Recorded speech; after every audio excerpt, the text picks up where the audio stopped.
happy to chat.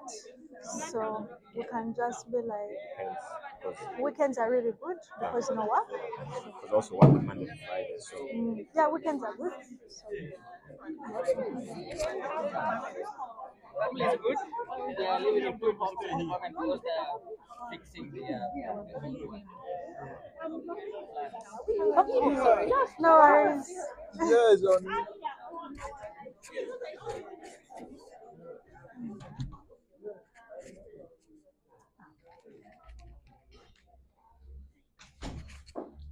So basically, I started as a teller and then went into a customer service role and then went into a assistant management role and then right now ventured into lending, which is where I guess the communication or the conversation is going to be based around lending, and that can be home loan. We can have a conversation about personal loans. We can have conversation about credit scores, whatever it is that you would like to know or whatever you're curious about.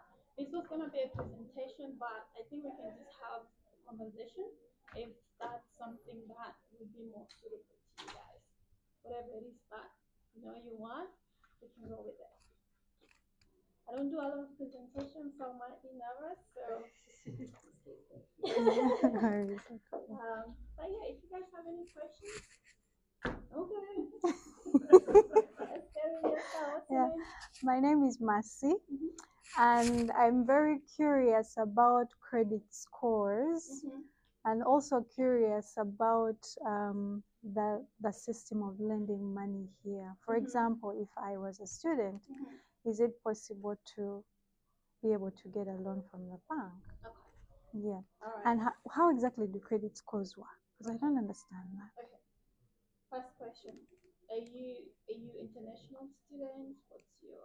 Oh, I'm done with school. Okay. Yeah, I'm So now just working. No, just temporary Yeah. graduate visa. Okay. And Yeah. working towards your permanent residency. Yeah. Yeah. Okay. Credit score. The way people have been made to believe is that somehow you have to get some sort of credit, right? Credit card, personal loan, whatever it is, to sort of then show that you do have some credit that you're building, right? But that's false. The way credit score works is that it can work just as simple as you've got an everyday account, right? Whereby, let's say your phone is on plan, you're renting, you've got direct debit coming out of your account, right? Those things all account. You don't need to get a credit card, you don't need to get a personal loan to have an excellent credit or to show that you can make repayments. Now, if you have a lot of inquiries, let's say you've gone to cash converters, you've got a little credit card there, you've gone to Latitude Finance, you've gone to Commonwealth to get a credit card, you have a lot of inquiries, you have a lot of mini credits everywhere. That can affect your credit score. So having little things, it will affect your credit score. You want to keep it clean. I understand sometimes we go through some phase in life where you need those things, right? But keep it in one place. Don't go every section or every place to borrow something. That will affect you.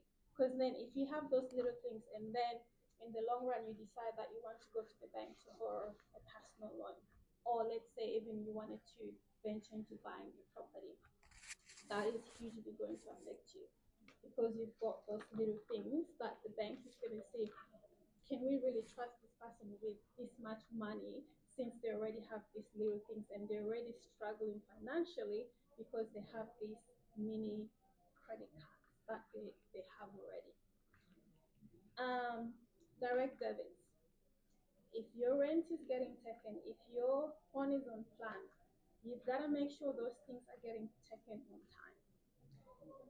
So fine, your account can be overdrawn today, but if that keeps going consistently, you go to the bank to then borrow, it's more likely that your personal loan or whatever it is will get declined.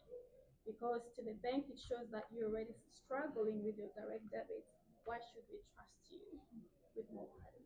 Mm. So those little things, they do matter. Always make sure that your direct debits get taken in time. Please don't inquire too many credit applications because that will affect you. So that's what I think. Yeah, more than that, I wanted to understand, can a bad credit be rebuilt? For instance, if I I was a student, I got all these loans and damaged my credit. Then I'm going to the workforce 10 years later, I'm doing just fine. Those records reflect my credit score Yeah. when I'm going to buy a property. Most definitely, you can recover it. You just need to, and what we've suggested or advised is that at least once or twice a year, um, go into one of these credit, like go to Equifax, which is the most one that people use, and that's where you can get all your credit reports, right? It will tell you if you've defaulted in anything. It will tell you how many inquiries you've done. It will tell you what your credit score is. Most people that have the Combank app, you can also get your credit score from the Combank app. It will tell you what percentage or if you're excellent, fair, whatever it is. But you can recover it. So it's just important for you to have a look and see what you defaulted in.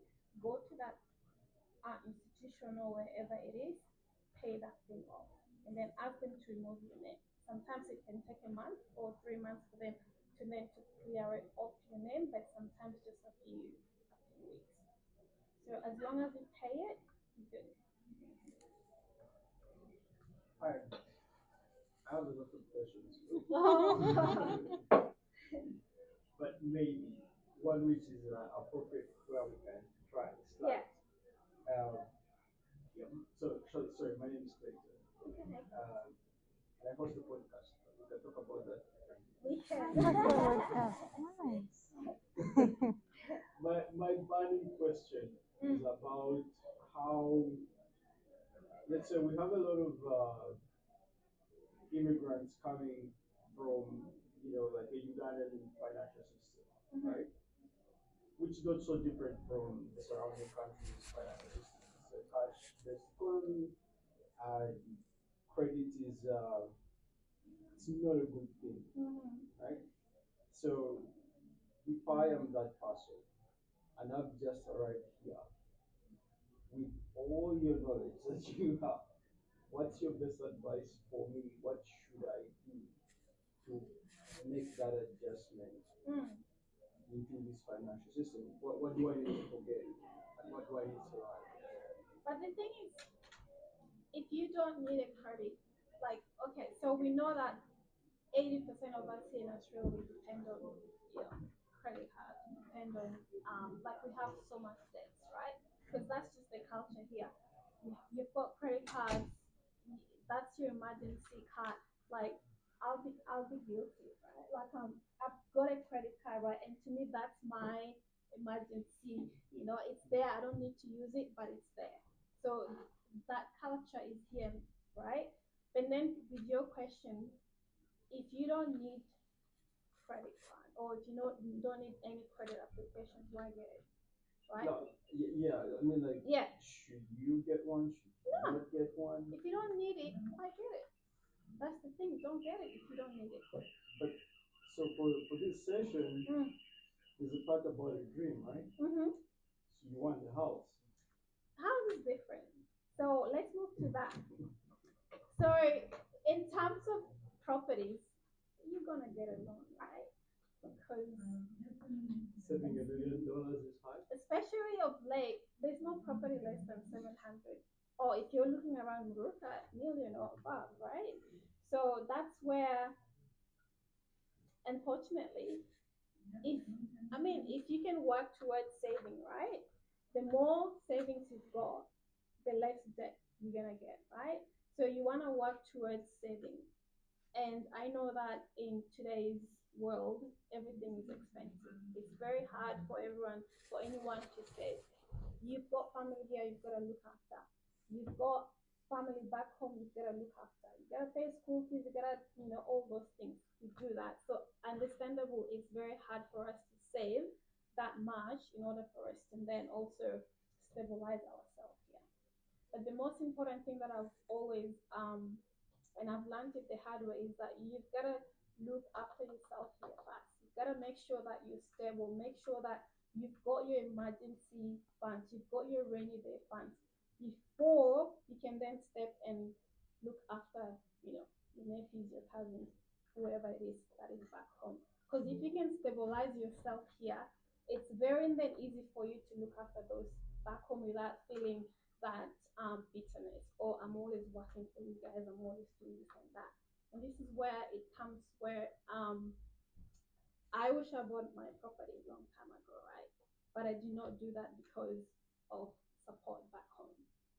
I started working when I was in my first year at uni, and everything that I've done was back home. But this is where you've got to see if you were to get for yourself a property right now, right? You've saved enough for your deposit to get your property. Where would you be right now? You would already have a property that has built a lot of equity. And if you have that equity, you can cash out that equity and then do something back home if that's your dream, right? So yes, debt is can be bad, but it also can be a useful tool, right? You can get the property here, have the equity, cash it out, get some investment back home. If your dream is to go back home and settle there, so debt can be good and can be bad. House debt, I don't think it's a bad thing. That's your future capital, right? That's something that you are going to could be a retirement plan, right? You want to raise your kids here. This is something that you're going to leave to them. So in regards to credit, I think if you're going to get a home loan, that is a good debt compared to if you're going for credit card or personal loans to buy a car. Get yourself a $2,000 car, something that can take you from one place to another. Because I know that in our community, and I'm in both Sudanese and Ugandan community or Kenyan, whatever, we tend to want to buy things that are expensive because our friends have expensive things or because of that. But you don't know how hard some people go. They don't even sleep at night because people are calling you from here to here.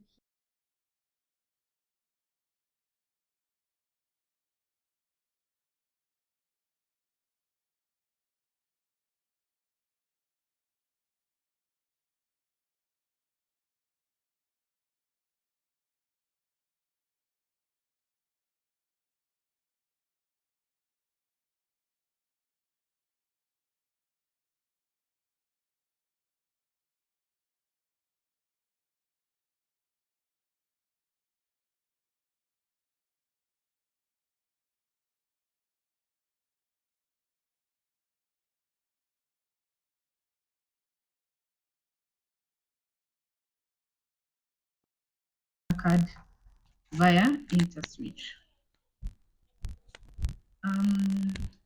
Why diaspora banking? Why should a diaspora customer invest back home? So I'll start with what is tailored for diaspora customers, and that is our accounts, our savings and current account, our remittance solutions, home ownership, which talks about mortgages, protecting what matters, that is insurance, wealth and investment, and property management.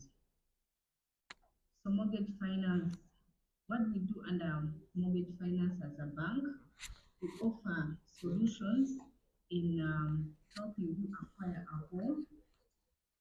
We help you manage your your finance, your rental properties if you've invested in one. We also have different remittance solutions, and we have transactional banking and investment.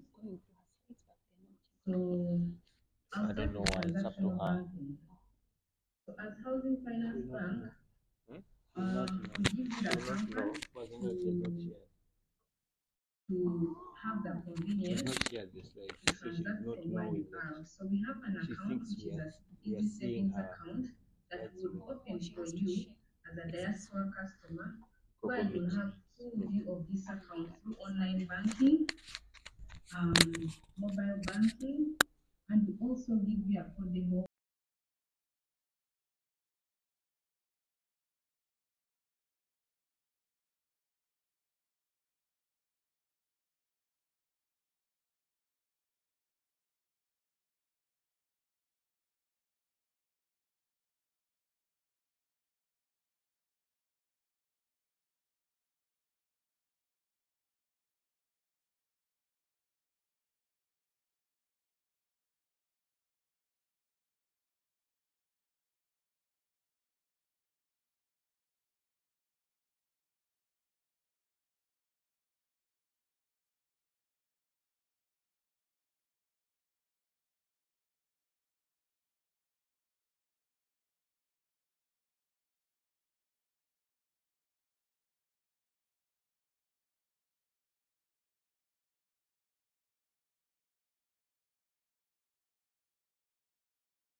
to our website rather, and you type in Housing Finance Bank, and you'll be guided on how to open a CSD account.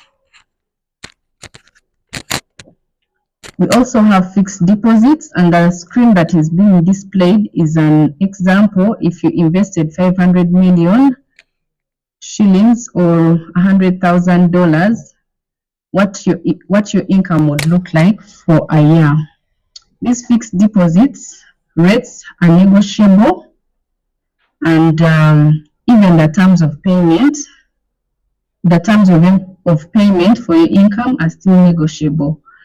You can choose to ask the bank to pay your income on a monthly basis, or quarterly, biannually, or upon maturity. It depends on what suits you as a customer. Some of the benefits of investing in fixed deposits, still it's risk-free because this is a contract that you have entered in with the bank, and you, the individual who has invested. So in case of anything, you'll still get your returns. Your money will come back. There's no loss in this investment. Then also there's a benefit of liquidity. This contract can be broken at any time. If you feel like you want your money back, you just write an email to us and break this contract, and the money will be credited to your account the same day. Then there is certainty of cash flows. When you invest, of course, you're getting interest income on a monthly basis, or how you've chosen to have your income come to you. So those are cash flows that you can use to do your day-to-day errands. Then we also have collateral for a loan. So as a bank, we have a product which is called a cash cover. At times you could have people invest money, and maybe they need quick cash to invest in something or clear a bill or any need at that time. As a bank, we have a product which is called a cash cover, and this is given to you within a day. So this money you've invested is used as collateral, and we can give you 90% of it, subject to the terms of the bank. And we have also a fixed rate to it of 16%. So we also have a benefit of reinvestment options. That's if your fixed deposit has matured, we can roll it over and invest it again on your instructions.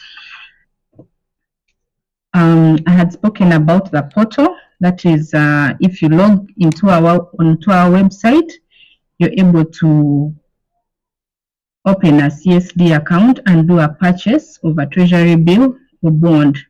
What I'm displaying now is the outlook of our portal for securities. If you logged onto our website, I'll quickly dive into our mortgage solutions, which is our niche as a bank. Housing Finance Bank for a long time is well known for tailoring mortgages and structuring them in the best way. What do we offer as a bank? We have different types of mortgages. We have the ordinary purchase, we have land loans, we have equity release, we have refinance, completion and renovation, or the chapter loan. So we have 4 different types of models. We have the developer financing to stimulate supply. To explain this further, we have different developers that we partner with as a bank. We have, take an example of National Housing, HK Properties, we have Comfort Homes, we have Fakruddin Properties, Universal, and many more. So what the bank does, it finances these developers to consume. You gotta let the bank know because they'll put you in a plan, right? So let's say you're struggling and it's gonna be for 2 months or whatever because you don't have a job. They will put you in a plan and they'll give you that grace of 3 months, right? While you're looking for a job. After 3 months, if that doesn't work, they will put you again still on a plan. Now they will try and help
question here. So, given that example of your property is now 300 debt to the bank, and you can sell it to, let's say, 500 if you're to sell it.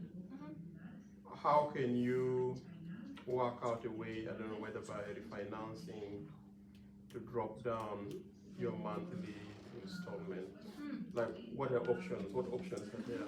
So let's say you bought your house 10 years ago, you're only left with again 300, right?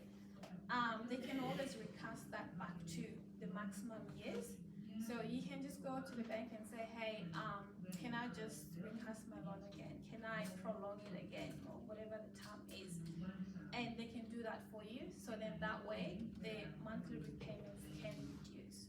So it doesn't even it won't be anymore. It's not about the equity in your property, but it's how the loan term. If your loan term is left 20 years, you can prolong it back to 30 years, because then that can reduce your repayments. And that comes back to the financial assist, right? You can give them a call and say, hey, I can no longer afford this because of the interest rates or whatever. Can you change it back to 30-year term instead of 20-year term? Because then that way that will reduce your repayments. So refinancing would not be an option? You can refinance it if you're refinancing to another bank, right? Okay. You can do that. But if you're gonna keep it with the same institution, just prolong it. So it doesn't have to be refinanced. You can always just call the financial assist team and they can change that to you. And I know of someone that that I know that have done that, and it was just as easy as, hey, I can't afford this anymore. Can you prolong it to 30 years? But don't you pay more interest in the long run? You will, but that's gonna support you. You know, if you can't afford repaying, then that's what you're gonna do. But you have to look at that, definitely. Yeah. And also in saying that though, you can prolong it to 30 years, but then if you find yourself in a better financial position, make more repayments. Because the more repayments you make, the less years it's going to be. Yes, in your contract it will still say 30 years, but the more you make, it will actually reflect how many years you left with. So let's say your repayment was 500, but you decide to make it 1,000, right? Instead of your loan term being 30 years, it will actually reduce to, let's say, 25 years, because you're making faster repayments. You've got the option to have it 30 years, but it's still paid in 10, 15, or whatever years. And that's if you go with the standard variable. If you go with the fixed, you can still do that, but they may charge you.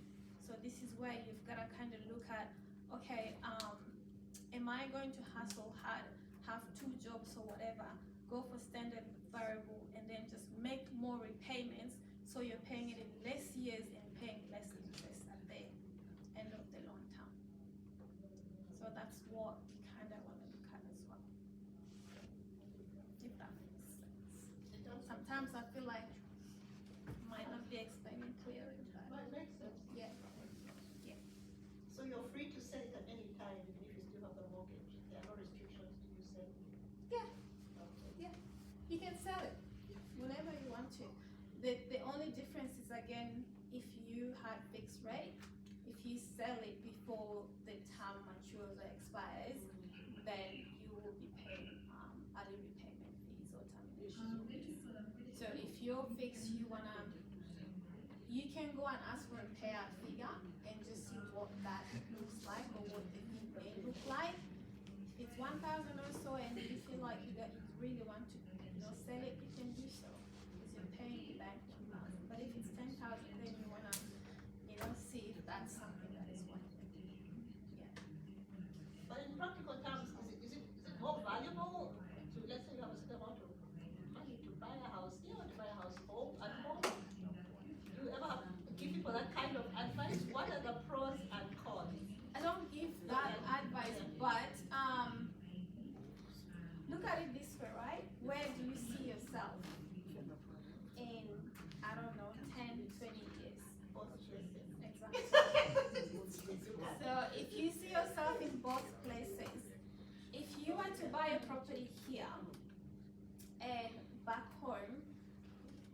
you think is going to grow faster in regards to equity or property value? See, I can't know, but you as a banker, because I don't know. I can know here, but I don't know how Uganda works, right? I don't know how the value of properties, how fast it's going. I can tell you now that if you buy a property today, now people are looking at Olympics, right? Because Olympics is going to come here to Australia or Queensland in particular, they're now focusing that house prices are going to go up. Value of property is going to go up because there's going to be a lot of tourists here that are going to decide, you know what, this is a beautiful place, we want to live here. That's going to increase values of the property. Now, if you were to buy now, what's going to happen in 5 years? You have a 600,000 loan, and your property could be worth $1 million in 5 years. And then in 5 years, if you decide you're moving back home, you sell your property, that equity, you can do something with it back home. So it really just depends on what your goals are, what you're looking at doing. You can get a property here, build up your equity, cash that equity, and go and buy a property back home, right? So you have the best of both worlds. Yeah, so you can do it that way. Because that's again same thing that someone I know that has done. They had a property here, they bought it before COVID. So so now he has a lot of equity. So, and because he can cash that equity out, he did, and he went back and bought a house. What is equity? Okay. Equity is basically so you've got loan value ratio, right? So you've got a 600,000 loan. Your property is worth 800. So 800 minus 600, whatever that is your equity. Yeah. So the value of your home, as long as the value of your home is more than the loan, so whatever the difference is what your equity is. Yeah. Yeah. And the bank calculates that. Yeah. Okay. Yes. Yeah. Yeah. So they can do a valuation on your property to see how much your property is worth.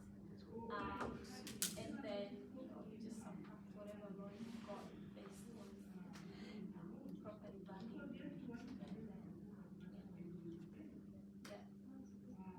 Yeah. You can share with it. Okay. And the way for you to cash out money from your house, it's not just as simple as I've got equity in my property. Can I? Yeah. It's still a credit application. You still have to be able to afford the repayments in order for you to cash it. So there's two ways of doing that. Obviously, is to do the application or to sell your property, and that's how you can get out your equity. So can you talk about the application part and how you cash out the equity? She's been raising her hand. Hi. I don't know, I think I've been I'm sorry. I just wanted to ask, is it possible for international students to get loans on housing? And if so, can they get group loans? Let's say a group of 4 international students have come together and they have decided to invest and buy, get a loan for housing. How would that work? And what interest would that be? What laws are there to facilitate and help them to get that going on? So they've introduced property share, which basically you can buy a property with your friends, or if you don't have family here, right? It works perfect for you guys, especially international students, because you don't have your family, but you want to grow some sort of capital here, or you want to have that sort of growth here in Australia. You can borrow a loan with your friends, and you can decide, whatever share percentage, depending on who comes with more deposit or, who's going to take more responsibility, right? You can do property share.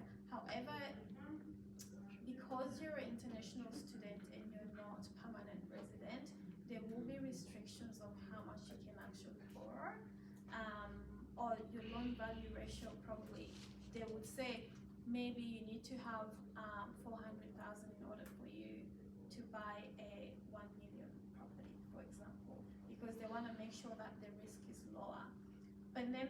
criteria honestly depends in regards to eligibility. Now, in regards to international students, I will have to have a look and see what that entails in regards to eligibility, and then I can let you know. Okay. Yeah. Another question. I don't know if this falls in your scope, but why would I why would I get a loan for a house when there's so many bills that come along with it? I understand the difference between renting and getting a place is the security that you have this place for a long time. But then there comes council fees, there comes something fees. There are three different sections of fees that it feels that you're paying rent every month. So what's the difference with me having my own space and just renting? Because I know if I rent, I only pay for rent and the electricity. The council fees just go to whichever landlord that Yeah. I Once want to again, do that. thanks for the question. Once again, we've got to look at, like, again, it's the vision, right? Are you looking at raising your family here? Are you looking at retiring here? If so, how are you going to build your capital? Or how are you going to, and again, you can invest in so many things, right? It doesn't have to be property. If you have like already a vision of what you want to invest in or save in order for you to have that retirement funds, right? Because at the end of the day, we're working towards having a stable income, stable funds, so then when we retire, we've got enough capital to look after ourselves and after our kids. So when you look at buying a property, yes, right now it may look like this, and that, but you've got to look at the long run. How is this going to serve me, right? Because it comes down to, again, property value, right? Right now, it's 400. In 10, 20 years, it could be $1 million, right? You can sell that house, get yourself a retirement, small retirement house, and the remaining funds that you've got from the proceeds of sale, you can use that for your retirement, right? So you just gotta look at the long run instead of, yes, cancel bills, it's a lot. But you gotta look at what that looks like for you. Again, you can invest in other things if that's not an avenue that you want to be in. Invest in other things. You've got shares that you can invest in. You've got, I don't know, you can do self-managed super and then diversify your investment. You can do those things, but you just gotta have a conversation with a financial planner and see what that would look like for you. Huh? Oh, okay. Yeah. So just to, Clayton did a very good episode in his on his podcast exactly on that topic. So Yeah. maybe you can share the link. Yeah, dude. Yeah. Listening to To your be honest, it's a what's yeah. The latest. I just call it Yeah. the Policy Podcast. So More than if happy you to look it up on YouTube or Spotify, Yeah. and look at the latest episodes, Are you on the actually he posted it on the Ugandan people? Oh, okay. that's all right. So we'll have Policy Podcast. Yeah, that's your plan. Yes. Okay. Yeah.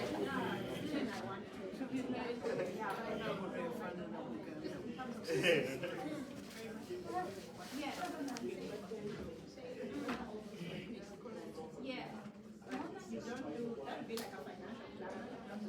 So it is a financial plan question per se, but if you're looking at just ways to save, it's more of like, again, it comes down to you have family backbone that you want to support. You have this and that. How do you make sure that they still they do that's amazing. Okay, if you have, you guys are home with all your family. Yeah. You guys have a bigger family. I think we get that money and save here or to invest here. If I wanted to buy a place here down the road, it's better rather having the funds overseas To bring in here. to bring it here and save it somewhere. Yeah. It is. But even the exchange rate, when it becomes, when it becomes zero. So, Still value is better here. so I'm going to ask you for your contact. I will tell you a story of how we bought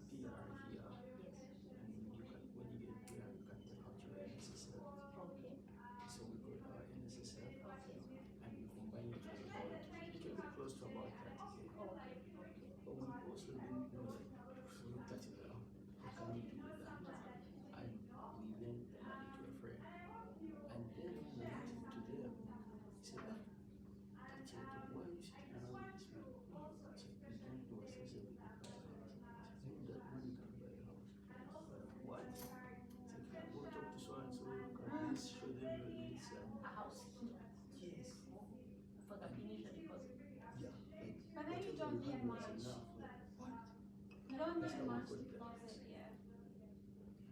You So only the need minimum deposit is like what, how much? 5%.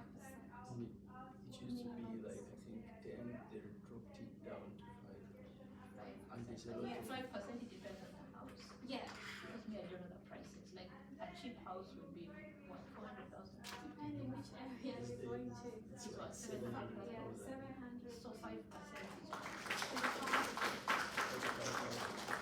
But then This is there's like how government. much USD? That's like maybe like about 20, 20, 23. 23. Yeah. Okay. But the government has incentives that Yeah, gives on that top can of help. that will push you up. Like for example, if If you're you buying have a PR. new house, Yeah. you can get another 20,000 from the government. If you're building or buying a brand new house. You mean they give it to you or they Yeah. cut it off that? So you have an option for the lenders to use it as part of your deposit, or you can just get them to do the 5%. Once your house is built, you get the money from government and you just put it in your bank account. So you have that option to do it as well. I have a feeling it limits in terms of age. How old? There's no That's- limitations. There's no. Yeah. So It's But- more of for but you. if that money, if before I have PR, if I was to save that money here, Mhm. would it just in terms of collecting interest and all that, and if the markets here are stable than if I Yeah. use like UAP or Bank of Uganda at home or Mm. whatever? Here is stable. It's more Here's stable more here. But just kind of what I fear is the currency interest rate, transfer. yeah. There'll be a whole chunk that will be taken Oh, over. it will. Yeah. Look at the long run. There's a way around it, like in terms of taxes, you can give it to someone Yeah. to send it to To you as send a it to you. gift. Governments don't tax it. So I don't No, know but if you withdraw, like if someone is coming from there to here, if you bring it cash, and then they could bring it cash for it you. has to be less You than still have to 10. deposit it somewhere. They'll be like, well, did you get this money? You still have to No, deposit it. that's fine. But They you can won't tell them charge it's you. from back home. Yeah.